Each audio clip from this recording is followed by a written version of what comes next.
Hi everybody, welcome to another build video, and today we're talking about what comes in the kit for the shocks and what we're going to do to upgrade them.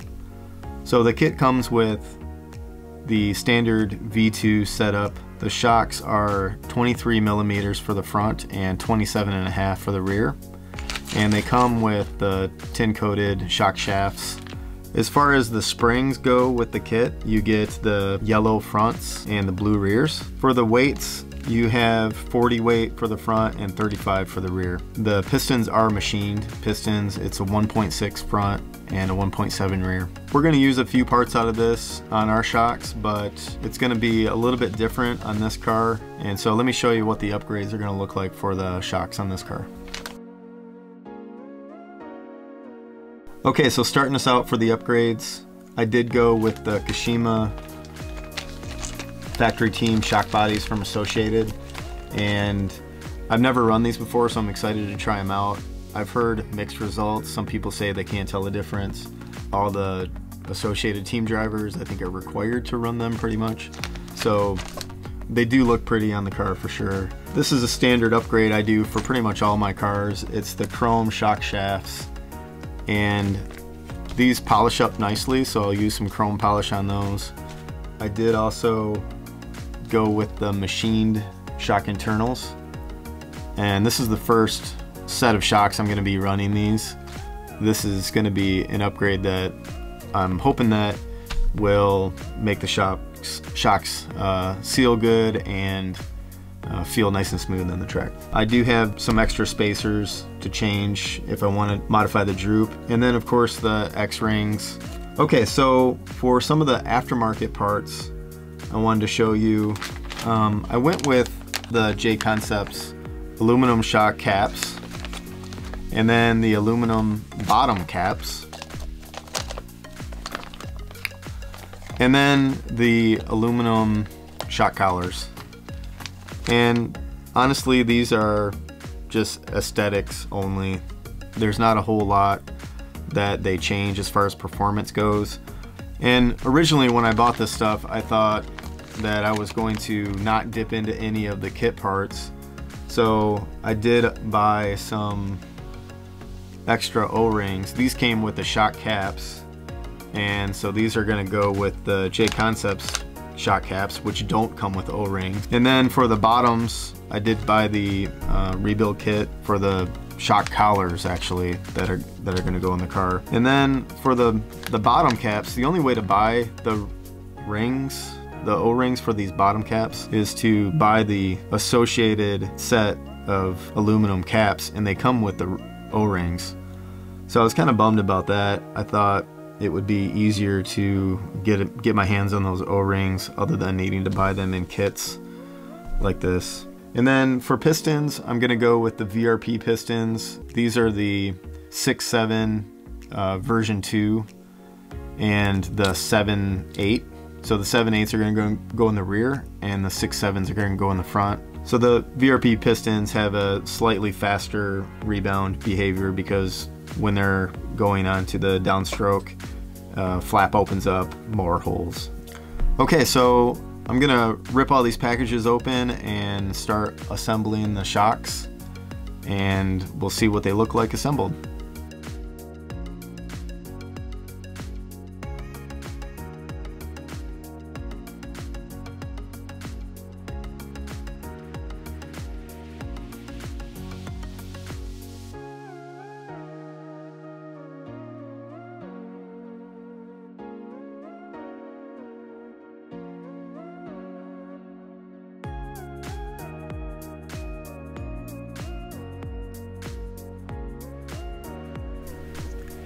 Okay, so let's go ahead and put the piston on the shock shaft.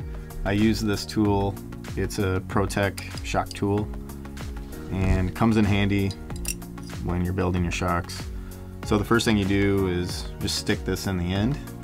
The VRP pistons require a top and bottom washer, so I'm going to put the bottom washer on first. Make sure I have the flaps pointing up for the VRP piston. And then I put the grub screw in, and this is a 1.5.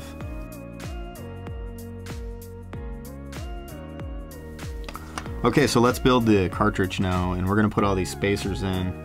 And the spacers for the machined set have a thin spacer, an O-ring, a thick spacer, a O-ring, and then a hat bushing that goes into the end of the shock. So before I can put those in, I am gonna go ahead and put these O-rings on, and you wanna make sure that you put just some shock oil on the O-rings so that they're lubricated when they go on the shock body.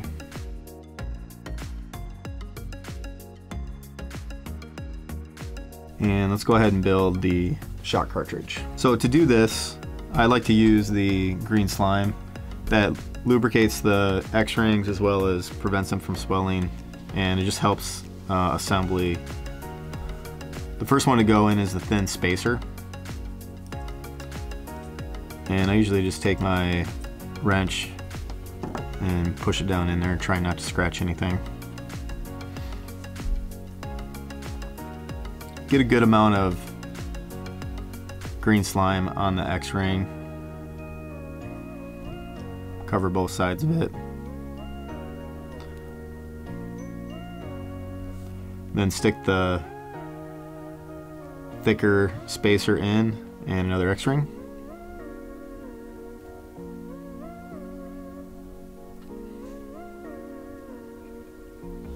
And then of course the hat bushing on the end. Okay, so these Jconcepts end caps have a lot of grip to them compared to the Associated ones. They've got a nice little ridged end on them, so you pretty much don't need any tools to put them on. I found that I can just screw them on tight with just my hands, so it's pretty nice. They design those nice. Okay, so this is ready to go now. We've got our shock shaft. The other thing I want to do is just put a little bit of green slime on the threads here, and to protect any threads from going through those X-rings. You want to protect those as much as you can so you don't damage them. And the setup that I'm using is not calling for any spacers on the rear shock. If you wanted to have some spacers, you could put, this would change the droop of the rear of the car, so you could put 1 or 2 millimeters usually on the inside, and that would just decrease some droop. But for the dirt car, we're not doing that. So just carefully put this through the hole, and like I said, you don't want to damage the X-ring, so push it in there slowly. Okay, so let's go ahead and put the eyelet and the shock ball on, and you can use your shock tool for that as well. It's got this little spot to do that.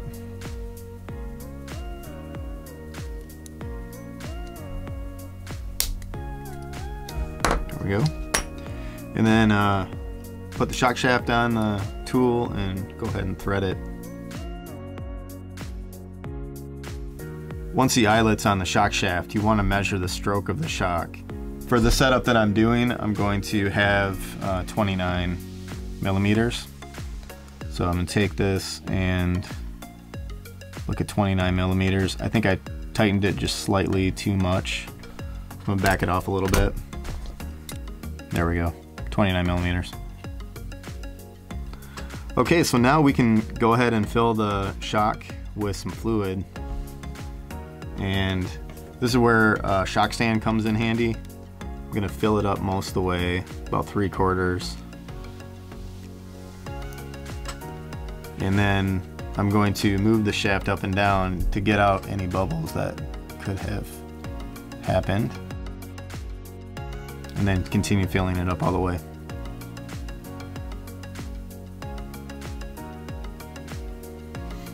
And what you want to do is set it in the shock stand and let most of the bubbles come out. They don't all need to be out because it's emulsion shock and it works with the air in the shock.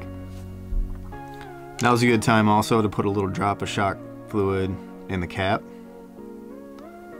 I'm going to thread the bleeder screw in here, just make sure things are looking right.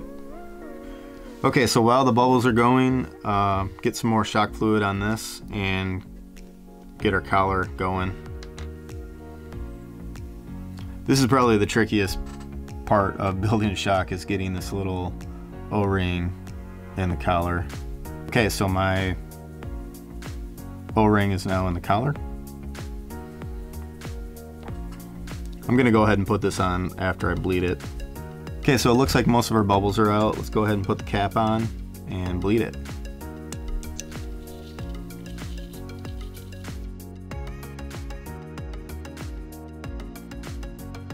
In order to bleed this, what we're going to want to do is actually bleed it twice. So I'm going to undo this bleed screw and slowly compress the shock, and I'm going to use put the cup on it so that we can make sure that we're going to bleed it with all the parts that are going to be on it when it's on the car. And what you want to do is have a shock with zero rebound in or out. Okay, so I got a paper towel here, and I'm going to open the bleed screw.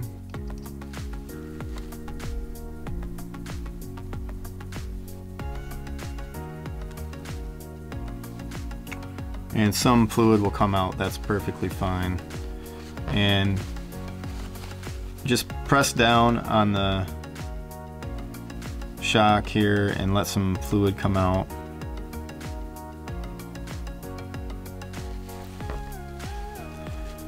And then I'm going to close off the shock again, and we're going to pump it up about 20 times.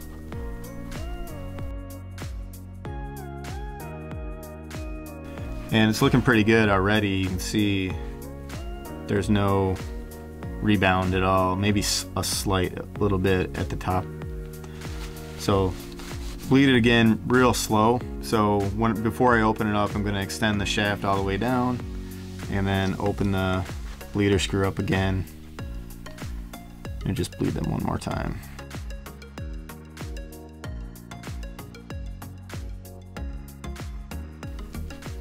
Yeah, it's looking pretty good.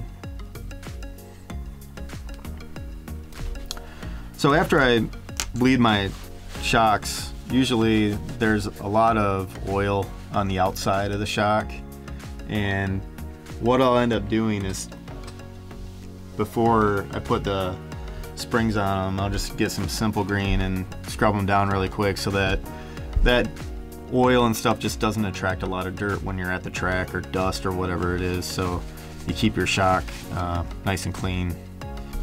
Okay, now that we have the shock bled, we can put the collar on, and it just screws on.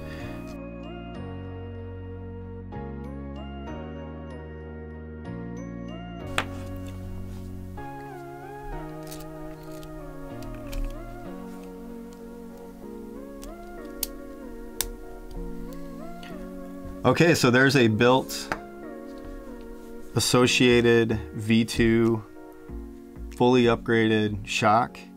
I think the only thing I haven't upgraded on these to make them the ultimate everything would be Jconcepts sells an aluminum shock collar, shock perch at the bottom, and I have seen there's a company that sells titanium grub screws for the inside of the shock. But as far as I'm concerned, these are as close as I'm going to get to the ultimate Associated V2 shock, and I'll go ahead and build the rest of them and mount them to the car and show you what that looks like. Okay, so that does it for the shocks on the car. I think they turned out great. And in the next video, we're going to mount some electronics,